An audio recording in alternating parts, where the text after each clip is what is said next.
All right, we are just one day away from Georgia's big G-Day scrimmage. A lot of eyeballs are going to be on this 2024 Georgia Bulldog team as they look to win another national championship. And this week, I reached out several sources trying to find some scoop on the team, some insider notes, and I put a lot of them over on Dawg Post, so make sure you go check that out. But I did want to share a little intel from the team that I was able to get from some sources earlier this week.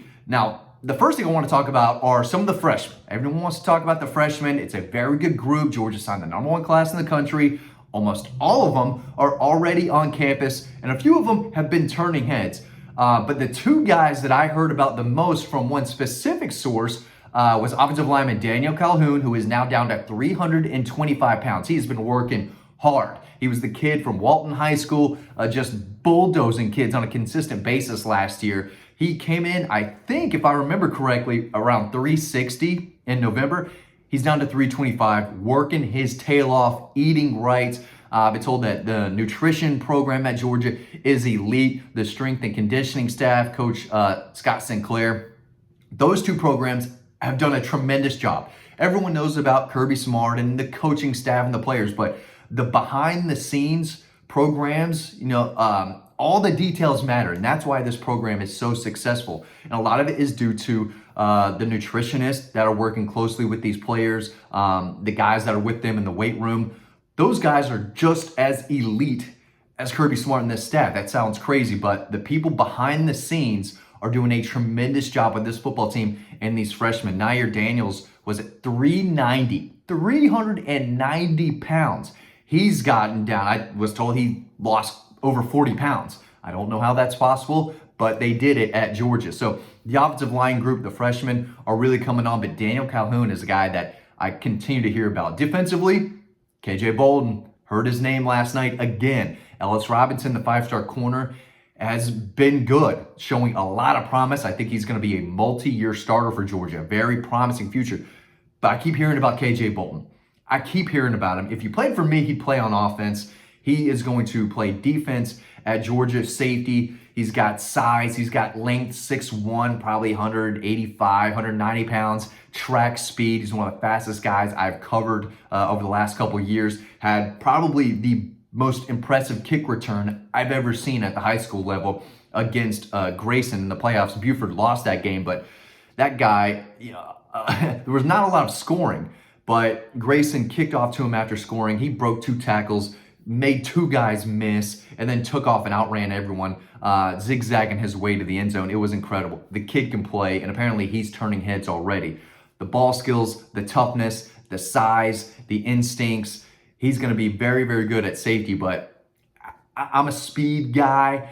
If you're that fast, I want you with football. You're playing on offense for me, but Georgia's got weapons on offense. This is a do-it-all type of safety with a very high ceiling, and he's a guy that I continue to hear is doing very, very well. Another source raving about Gunnar Stockton.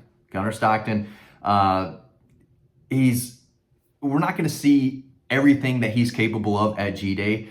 So you can only take that with a grain of salt because he will run through you. He's got tree trunks for thighs. He's a physical runner. He's a great passer, very fundamentally sound, has a rocket arm, and he is accurate, but his ability to make plays with his feet and run through defenders, yards after contact, that's what makes him special. And we're not going to see that at G-Day, but I keep hearing that he is doing a very good job. On the defensive line, Kristen Miller is the guy I keep hearing about. One source is fairly new to the Georgia program, so he doesn't know a lot of the names, but he was at a scrimmage a couple weeks ago, and he's learning, but he gave me a lot of numbers. He said 52 and 97 on the defensive line. He does know Nazir Stackhouse, so he said Nazir was very good, but 44, I said, yeah, that's Jordan Hall. He's former 5-star guy, a guy that they need to play well in year 2. So that was promising news that 44 was standing out. And he said 52. I said, yeah, Kristen Miller flashed some last year.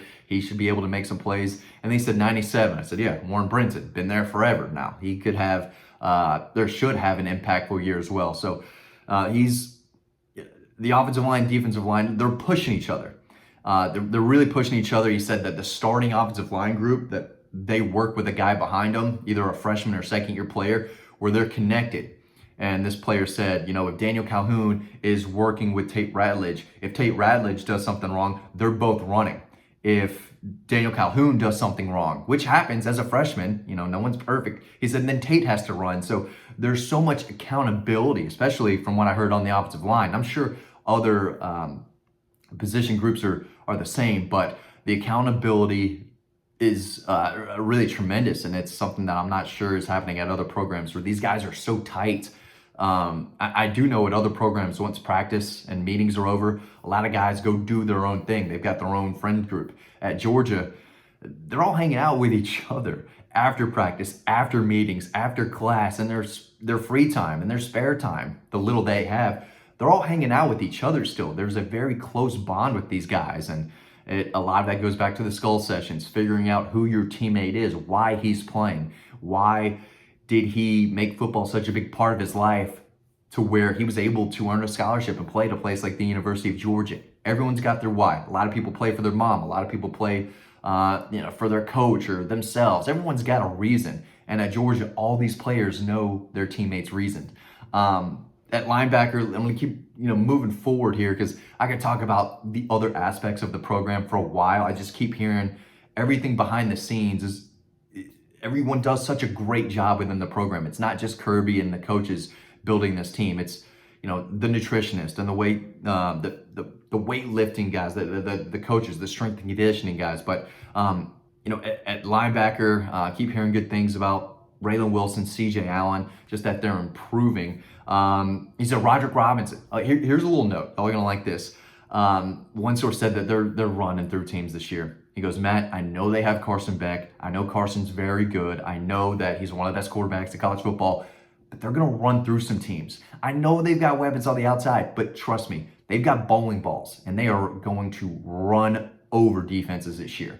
And that source said that laughing, like the Joker or the Riddler on the phone. It was an evil laugh too. I mean, he was like, they're gonna run through teams with these. I mean, it was something, and I got goosebumps hearing it on the phone. So that's when I knew he was serious. And I'm thinking, man, if they run through everyone, starting with Clemson, first game of the season, it could get ugly, and this team really could be one of Kirby's best and win another national championship. But they need that group to stay healthy. But he said Roderick Robinson, he said number 0, just again running through guys. He mentioned Andrew Paul, and he said that Trevor Etienne, he said the kid from Florida is going to be the speed guy, which we knew, especially compared to the other running backs who are all bigger. But Trevor Etienne is that shifty kid with some burst, who can catch out of the backfield. But he did, tell me Roderick Robinson is a name to know. At running back, don't be surprised if we don't see a lot of Cash Jones. Just throwing it out there. I think he may have a dinged up shoulder right now. I don't think a lot of people really know that. I don't know how he's going to be feeling tomorrow. I don't know exactly when that injury occurred, how he's feeling. But if, Cash Jones is a reserve running back that is perfect for G-Day when you want to get those running backs out there just to get some carries in a scrimmage. But I'm wondering how much we'll see at Cash Jones. So it could be somewhat of a depleted running back group if there is no Branson Robinson and limited Cash Jones and just whatever, right? So I think you're going to see a lot of Gunnar Stockton on Saturday, a lot of different running backs running the ball.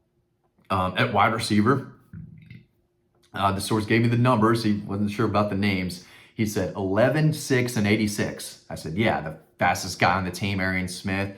That checks out. Number 6, Dom Lovett. Yeah, he's really good. Played a lot last year. I get it. And then Dylan Bell, number 86. So the guys that you think should be playing well and getting after it and improving, they are. The best players are shining still during the scrimmage, which is what you want to see. You want to see some new faces emerge, but you want your top guys to still be your top guys and play like it and continue to improve and turn into alphas, right? True number ones. And we'll see if someone emerges. We'll see if 2 guys emerge as number 1 type of talents. But Dylan Bell continues to impress. Dom Lovett, I still think is playing with a chip on his shoulder. I'm not sure he gets the respect nationally and maybe across the conference as he probably should. And then Arian Smith, that speed's not going anywhere.